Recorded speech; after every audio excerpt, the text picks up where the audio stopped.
STRL TV est en compagnie de Gilles Gossy, troisième adjoint de la ville de Mandelieu-la-Napoule, délégué à la proximité, à la communication et au protocole, subdélégué au commerce, aux travaux et aménagements, à la programmation culturelle et conseiller communautaire de l'agglomération Cannes-les-Reims, et comédien à ses heures perdues. Bonjour Gilles Gossy. Bonjour Yvan. Alors, une belle programmation culturelle se profile à l'horizon de cette fin du mois d'octobre, à Mandelieu-la-Napoule, avec tout d'abord l'élection de Miss Côte d'Azur ce vendredi 23 octobre à 20h au Centre Expo Congrès, puis le week-end suivant, les Royales du Rire. Absolument. Alors, pour votre première manifestation, notre première manifestation, les élections de Miss Côte d'Azur, effectivement, ça se fait à Mandelieu, ça devient presque le passage obligé du comité Miss France. Effectivement, le maire a souhaité que cette manifestation de prestige, n'est-ce pas, ait lieu à Mandelieu-la-Napoule, et c'est vrai qu'on a une marque particulière à Mandelieu-la-Napoule et a une très bonne relation avec le comité Miss France qui nous permettra d'organiser effectivement pour la deuxième fois consécutive l'élection de Miss Côte d'Azur, qui j'espère en tout cas préfigurera dans les Miss France et proche des Miss France, puisque je crois savoir que la dernière Miss Côte d'Azur était pas loin d'être Miss France, qui était très sympa entre parenthèses. Si ma mémoire ne fait pas défaut, je crois qu'elle a fini quatrième. Quatrième, c'est ça, effectivement. Et elle est passée à Mandelieu, bien évidemment. Évidemment. Donc, par rapport à ce que vous disiez, donc on peut peut-être espérer que ça se produise chaque année, cette élection de Miss Côte d'Azur à Mandelieu. Mais écoutez, en tout cas c'est la volonté du maire de Mandelieu-la-Napoule, Sébastien Leroy, et puis en espérant, bien sûr, compte tenu de la situation actuelle, que l'année prochaine, on pourra renouveler cette expérience magnifique, cette manifestation magnifique qui draine beaucoup de monde de l'ensemble du département, des Mandolosiens bien sûr, et au-delà même.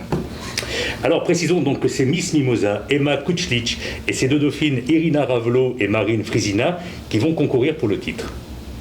Et donc, comme vous le disiez très justement, Gilles, à l'issue donc de cette soirée, placée sous le signe de l'élégance, Miss Côte d'Azur représentera notre belle région en décembre prochain pour l'élection de Miss France sur TF1. Absolument. Donc, bien évidemment, on va encourager toutes les personnes qui suivent ces élections à voter pour celle qui sera élue, en tout cas, ce vendredi 23 octobre. On peut parler peut-être des réservations à l'Office du tourisme, je pense. Oui, ça marche, ça va à bon plan. Et puis je peux vous dire qu'il y a beaucoup de monde et de plus en plus. On est encore sollicité pratiquement tous les jours. Les gens viennent malgré quand même la crise et le contexte sanitaire actuel, quoi, voilà. Évidemment, avec le masque. Avec, bien évidemment, je précise, il y aura les fameuses distanciations sociales. Tout est prévu, bien sûr, pour accueillir les gens selon les règles sanitaires en vigueur. Donc, réservation à l'Office du tourisme et des congrès au 04 93 93 64 deux fois, ou bien sur le site événementiel @mairie-du6 mandelieu.fr. Alors, parlons à présent donc des 30 et 31 octobre et du 1er novembre, où nous allons retrouver les Royales du Rire au Royal Casino de Mandelieu-la-Napoule, avec 3 têtes d'affiche, 3 styles différents, avec tous un point commun, de l'humour grinçant à revendre. Ah oui, quand on connaît Anne Roumanoff, bien sûr, Christelle Chollet et les Coquettes que j'ai vues personnellement il y a à peu près 3 ans, avec leur premier spectacle, elles sont magnifiques, extraordinaires. J'invite véritablement toutes celles et tous ceux qui n'ont pas encore pris leur réservation de le faire rapidement parce que ça se remplit de plus en plus. Et ce serait dommage de louper ces 3 magnifiques comédiennes, entre guillemets, bien évidemment Anne Roumanoff, Christelle Chollet, et je crois qu'elles sont 3 ou 4 dans les Coquettes. Les Coquettes. Alors, le vendredi 30 octobre, effectivement, on commence avec Anne Roumanoff, qu'on ne présente plus, voilà. Que de chemin parcouru depuis l'émission La Classe sur France 3 jusqu'à sa quotidienne sur Europe 1 aujourd'hui et l'enchaînement des spectacles. Le samedi 31 octobre, Christelle Chollet, comme vous l'avez précisé, Gilles, la Toulousaine qui monte, comédienne, chanteuse et humoriste, c'est une artiste complète. Et donc le dimanche 1er novembre, les Coquettes. Donc c'est un groupe d'humour musical.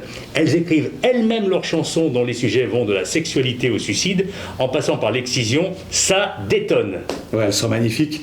Moi je les avais vues sur Paris et on les avait programmées au Théâtre Robinson, qui est notre vitrine de la programmation culturelle d'été, bien sûr.